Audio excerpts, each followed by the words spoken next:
Rational Functions Part 1, an introduction with vertical asymptotes.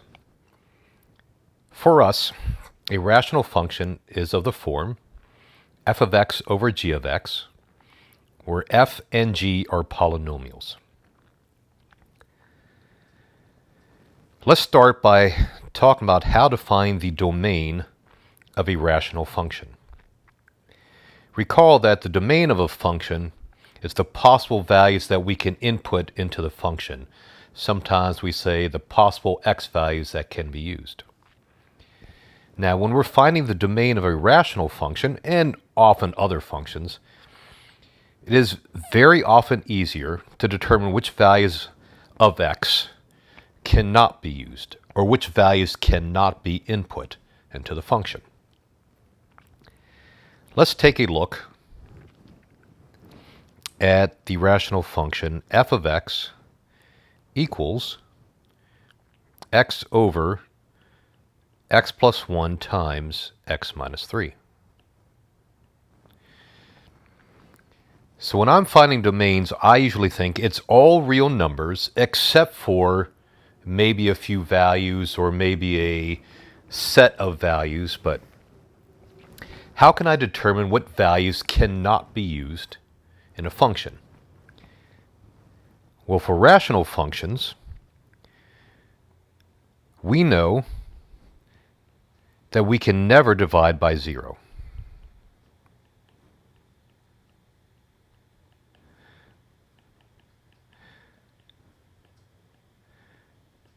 So we will use this to help us determine the domain. Well, where does the denominator equal 0?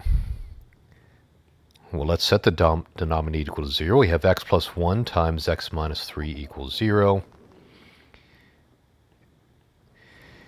And in fact, let's change this slightly. Instead of saying the denominator equals 0, we know that the denominator cannot equal 0, which means either the first factor can't equal 0, or the second factor can't equal 0,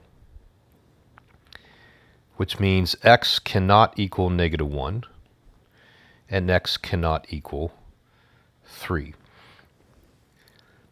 Now, really, when I read this bottom statement down here, I generally don't read it as x can't equal negative 1 or x can't equal 3. I actually read this as x can be everything except for those values. So we get that the domain is all real numbers except for negative 1 and 3. And I'm going to use my set notation here. I can have all values from negative infinity not included up to negative 1 also not included. Recall that parentheses means we do not include. Hard brackets means we do include. And we'll do the union of sets. So I can start again at negative 1. And I can go up to 3. Again, parentheses on both sides, meaning I'm not including those actual values. And we'll do another union. And we'll start again just barely on the other side of 3. And go all the way up to infinity. And that is the domain of my rational function.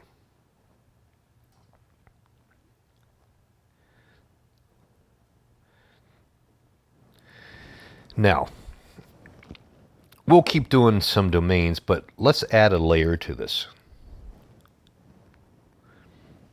What happens when you divide by 0? Well, we can't divide by 0. So let's look at it a slightly different way. What happens when we get really, really close to 0? So I'm going to start with a simple example. Let's look at the function y equals 1 over x. Now, you might know what the parent function looks like, but let's pretend that we don't.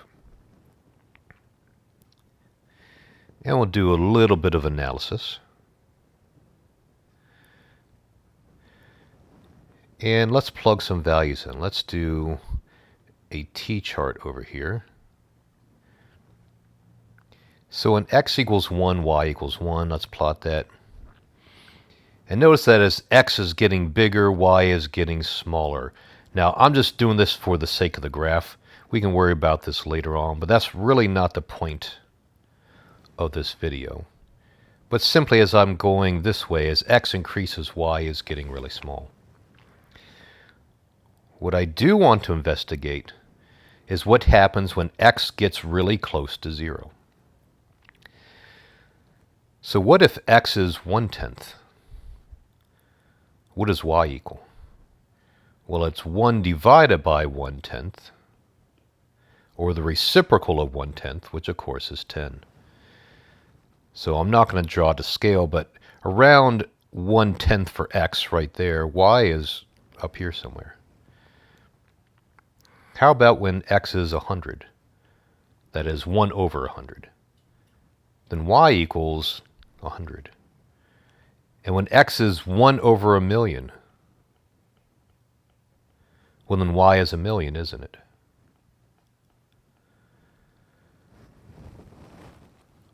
Notice that what is happening is that when x approaches 0, as I'm getting closer and closer and closer to 0, the y value is shooting up and getting really, really large. In fact, as x is getting close to 0, y is getting close to, or y is going to, infinity. A similar analysis on the other side, when x values are negative, gives y approaching negative infinity.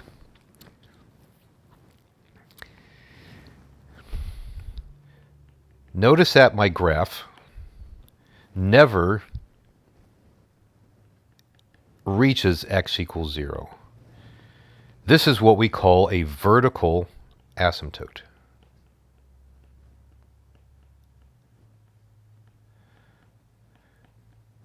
So when we divide it by 0, here when x equals 0, we get the vertical asymptote x equals 0.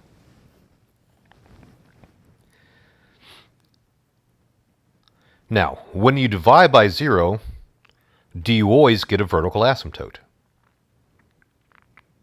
For now, the answer is yes. In reality, the answer is no. And we'll see that in the next video, or perhaps at the end of this one, if we have a little time. But let's take a look at another example. Let's look at y equals 4 over x squared plus 3x minus 4.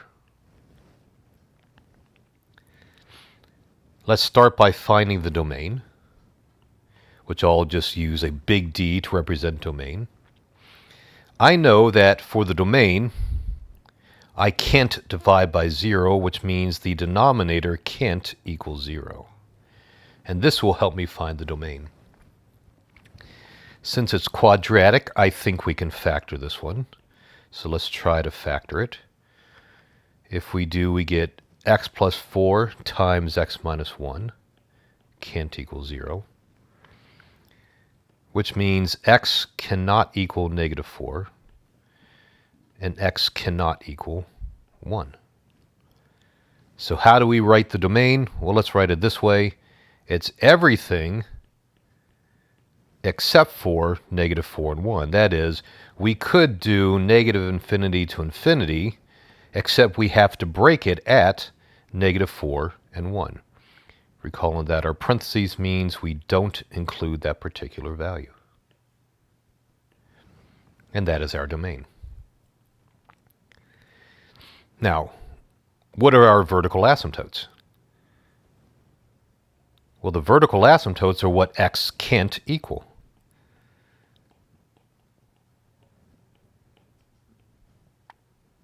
So our vertical asymptotes in this problem are x equals negative 4 and x equals 1. So if we were to do a quick sketch of it, I would put a vertical asymptote at negative 4, not drawn to scale. I'll just label it here for us. And another vertical asymptote at x equals 1.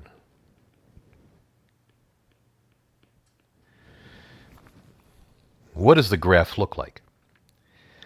Well, we'll save that for a future video. Let's just continue to concentrate on vertical asymptotes. Let's do another example here. What if we have the rational function y equals x over 2x squared minus 9x plus 4? What is the domain? Which I'll label with a big D. Well, I know that I cannot divide by 0, so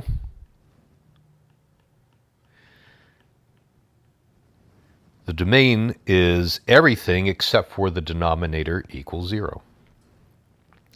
Let's see if we can factor this one. I think we'll be able to factor this one. It looks like we get 2x minus 1 times x minus 4. Feel free to check yourself to see that this does work. Which means our domain is everything except when 2x minus 1 equals 0. That is, x cannot equal 1/2. And when x minus 4 equals 0, or that it can't equal 0, so we have x can't equal 4. So our domain is everything except we have to break our sets at 1/2 and 4.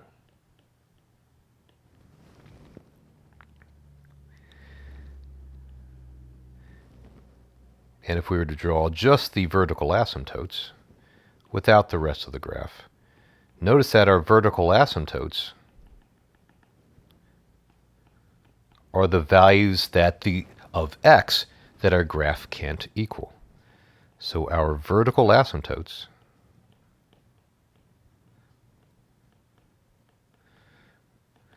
are x equals 1/2 and x equals 4.